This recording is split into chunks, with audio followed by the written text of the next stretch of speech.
What's good with y'all niggas, man? Chapter 138 was very interesting. Not just because of its contents, but because of how people received it. That last chapter caused a huge divide. And it's actually really clear to see. You can go to any Reddit post about it, or you can go on Twitter, you can hop on YouTube. You'll see in the comment section, niggas are split, as they should be. I don't think it's necessarily a bad thing. Attack on Titan is probably one of the most popular series that's come out as of recent.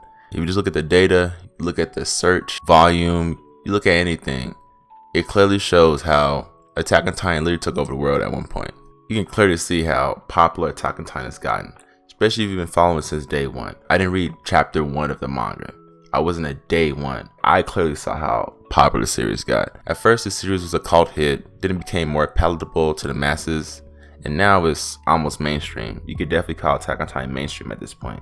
Attack on Titan was definitely a cult hit though, and I don't think anybody can really deny that.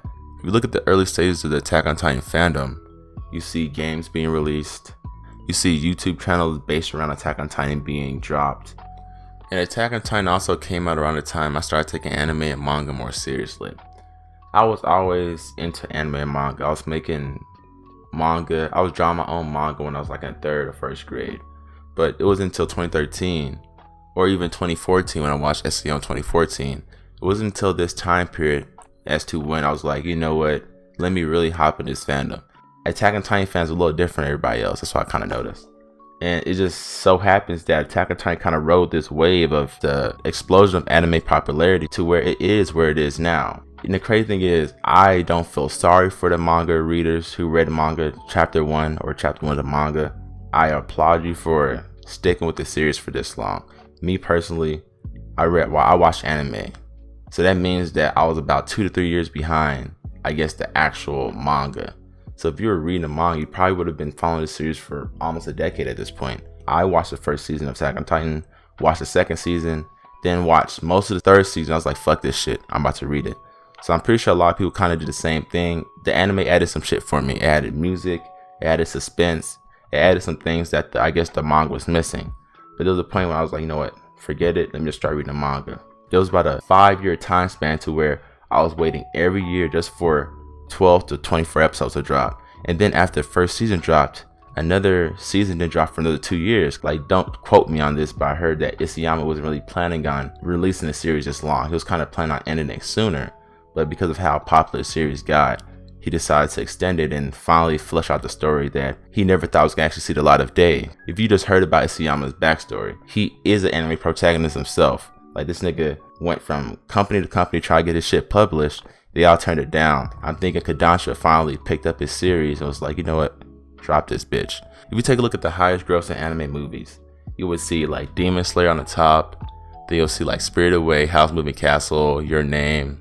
Just from the top of the dome, I don't really know. I looked at this a couple weeks ago. So it's like Demon Slayer, Your Name, Spirited Away, Howl's Moving Castle, Princess Mononoke, and there's probably something else I probably missed, and I'll probably be pissed that I missed it, but fuck it. Oh yeah, Ponyo and Weathering with You, Princess Mononoke, and Siguro of Ariete. Those are the other ones. I had to look at the list. I couldn't leave anything that I personally watched out of this movie. And the Pokemon movie, that shit was fucking cold. The Pokemon movies, I need to talk about that in its own video. Those Pokemon movies, even though I was never a huge Pokemon fan, those movies made me a fan for about 2 hours. But of course, if Attack on Titan dropped a movie, let's say after season 3, yeah, I'm thinking if Attack on Titan dropped a movie, it probably would have ranked somewhere in the top 6 or the top 10 of the highest grossing anime movies of all time. Demon Slayer dropped that 2nd season as a movie, that train arc, whatever, and that shit is the highest grossing movie of all time. When I saw that shit, shivers went down my fucking spine. I would have never imagined, I don't want to call it a regular anime, but an anime series to get a movie that outdoes Spirited Away or Your Name. Like, those are 2 of my favorite anime movies of all time. The fact that an anime garnered so much popularity to be able to drop a movie and it does this well, it just shows, for one, how popular anime in general has gotten. Because Spirited Away and Your Name got so popular because they were more easy to pick up for the non-anime fan. Spirited Away is almost Disney at the point, so that's why I guess that shit was so popular. But to see something like Demon Slayer, something so anime, and the reason I say it's so anime is because it has all the tropes that were kind of looked down upon back in the early 2000s. If you watch anime, you'll consider it weird because of the weird shit that happened in anime. You cannot lie. Anime has some weird shit going on. The lollies are kind of weird. The tropey tsundures and the tropey characters could seem weird at times. The hypersexualization of characters at certain points when it's unnecessary, that shit can kind of get weird. But Demon Slayer has not all of that, but most of that, and it became this popular. So this shows how much we have just moved and how things have changed since like 2006 or 2010. Things have definitely changed. People are becoming more and more open to, I guess, the weirdness that is in anime or manga. And we also have to talk about the hate. Like, I don't know, niggas is really hating on the series right now. Like, bro, this is a really fitting ending. That's how I feel about it. Attack on Titan was never supposed to be a happily ever after series. But I may be speaking too soon. It may end happily ever after. We still have one more chapter left. I think people are forgetting that. What was the arc that made me just realize, oh, this is a fucking shit show? Well, the arc when the Beast Titan went through and just bombarded everybody with rocks, that was another arc that kind of told me, yeah, this is fucked. The whole Eldian Restorations arc was another arc that told me, yeah, it's GG. Like, this is not gonna be a happy ending. I think people need to stop with this happy ending type bullshit. It's gonna be, I think Attack on Titan is just gonna have a satisfying ending. It's gonna really wrap everything up, and it's gonna really fit the nature of the theme of the series.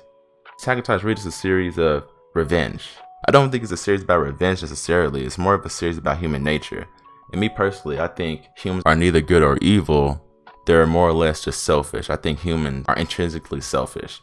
So I think this series kind of plays upon that. Just look at the world map. It's a flipped version of our own world. So Attack on Titan is definitely an allegory, or it's more or less, I guess, satire for how we live our lives, or it's taking a look at human history and is using this to kind of develop a conclusion on how humans really act, or how humans really are deep inside.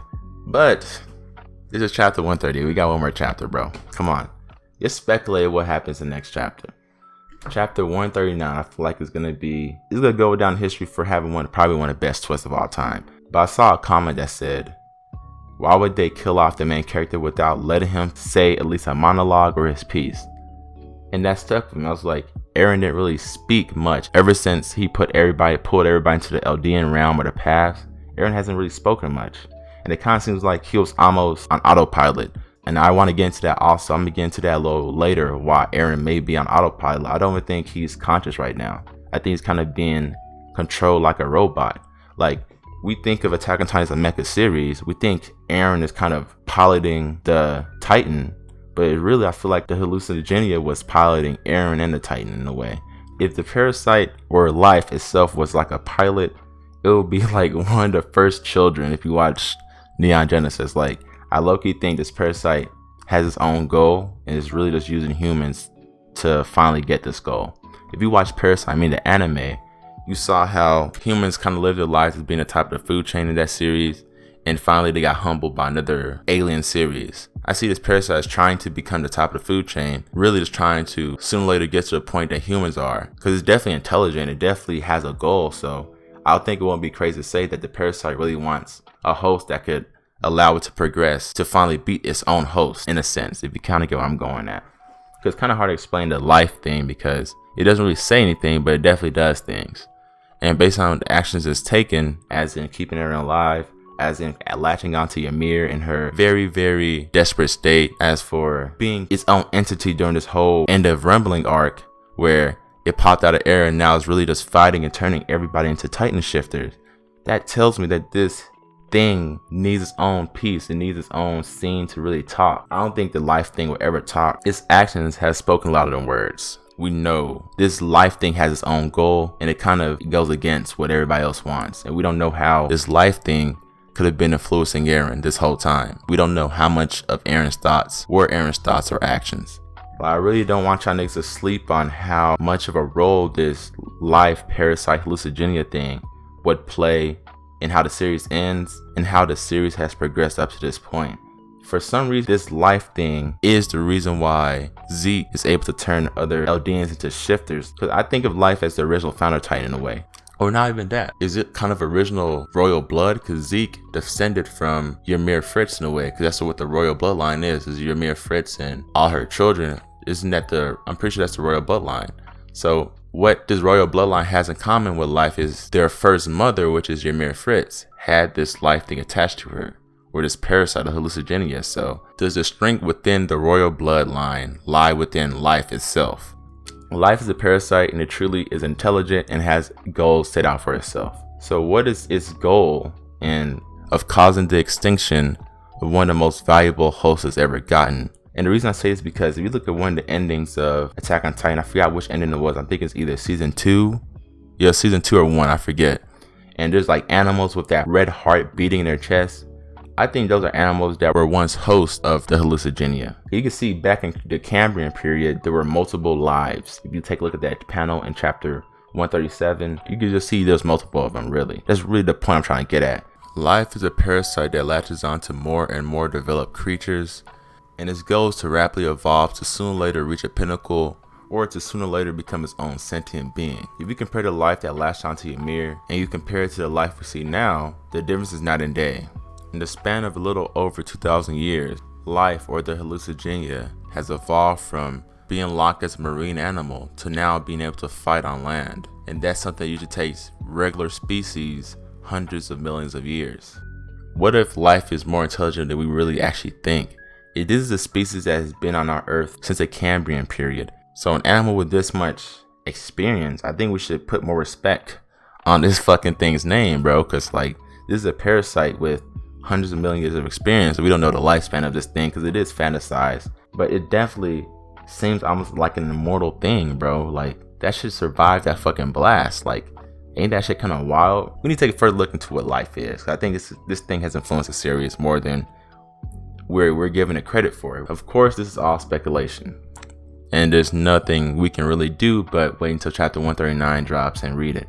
And as we all should. But the problem with that is, I want to make sure that when you read chapter 139, I don't want you to allow someone else's opinion to sway your own.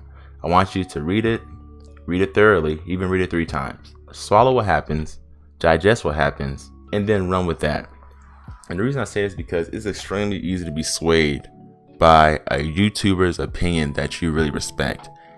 You can really, so I've seen this all the time, where back when SEO dropped, a lot of people said it was good. But now, because of just one proper YouTuber said it sucked, so a lot of people try to hop on that hype train. Now they're not putting no respect on SEO's name. But I know that's so off topic. But that's not even off topic, really. It's more or less, you're like, really, nigga, SEO? I fucking love SEO. So that's why I'm still talking about it to this day, because I feel like y'all did SEO dirty. I don't want that to happen to the series. That's what I'm trying to say. I don't want a popular YouTuber to say Attack on Titan ending ruined the series and everybody just runs with that. First of all, I know it's extremely easy to be swayed by another person's opinion, especially when you respect them and you kind of hold what they say to a higher standard than what everybody else says. I low-key want everybody to be kind of stubborn on their opinion, but also be a little respectful. Like, I want you, if you think it's code, believe it's code and just stick with it. But don't be stupid though. If you think it's code for a dumb reason, then be willing to, I guess, challenge it. If you initially read it, said, bro, this is a masterpiece, I want you to stick with that. If you initially read it, and you thought it was sucked, but then you allow somebody to tell you it's a masterpiece, and now you're saying it's a masterpiece, I don't really like that too much. I already saw a lot of wishy-washy shit happen in chapter 138. I saw here, it sucked. I saw here, it was a masterpiece. I kind of saw people just playing the devil's advocate because it allowed more traffic towards what they were saying, and it popularized what they were saying. If you see somebody with the exact opposite opinion as you, it just makes it hard not to click on that video or hard not to hear what they're saying. They knew that it will spur conversation and drive traffic to whatever they're trying to do. I think that last chapter was good. It was really fitting for the series. Take a look at chapter 136 and that Eldian and Marlene shootout. Then you take a look at chapter 138 and see how Connie, Jean, and Gabby were all turned into Titans. But that panel wasn't given too much emphasis, kind of seeming like this is how things will play out in a world this unforgiving. And I think that theme really fits Attack on Titan well, and that's why I wasn't really so mad about it. In other words, what I'm trying to say is, Attack on Titan is truly one of those worlds that owe you nothing. And I like to compare it to Made in Abyss a little bit. The Abyss in itself is probably one of the most unforgiving things I've ever seen in manga or in anime. If you haven't watched Made in Abyss, don't click out the video because I'm not going to spoil anything. It's more or less the idea of the Abyss and Made in Abyss. The Abyss is extremely unforgiving, but it's extremely alluring. And I think this unforgiving nature is what makes the whole series, both of them, so alluring to us. Just have your own opinion and be your own person. and just go with whatever feels right for you when it comes to the last chapter, because this shit's gonna be crazy, bro. And I feel bad for anybody who's not caught up, because I already know when this chapter breaks and everybody reads it, so many people who are not caught up are probably gonna get spoiled just because of how huge of a moment this is. And I've never seen a series have so many theory videos placed on this ending, and I can't knock it, nigga. I did like 3. I'm just saying, like, I've never seen a series with this many theory endings. It just shows how engaged we are in the series, how invested we are into the series, and how in love we are with the series. I don't really think the fandom has a love-hate relationship. I don't think we'll ever develop that. It's just, I think the problem is we're like overprotective parents. We love the series a little too much. Let the series breathe, bro. Be your own fucking person. Don't be a little ass bitch who lets yourself be swayed by, like, my nigga, do not be scared of the conflict of your opinion not being a popular opinion. Have that motherfucking opinion, run with that shit, bro. But I appreciate y'all niggas for watching. I'll kiss you on the left cheek, slap you all right. That shit is always sus. I'll see y'all when I see y'all, man.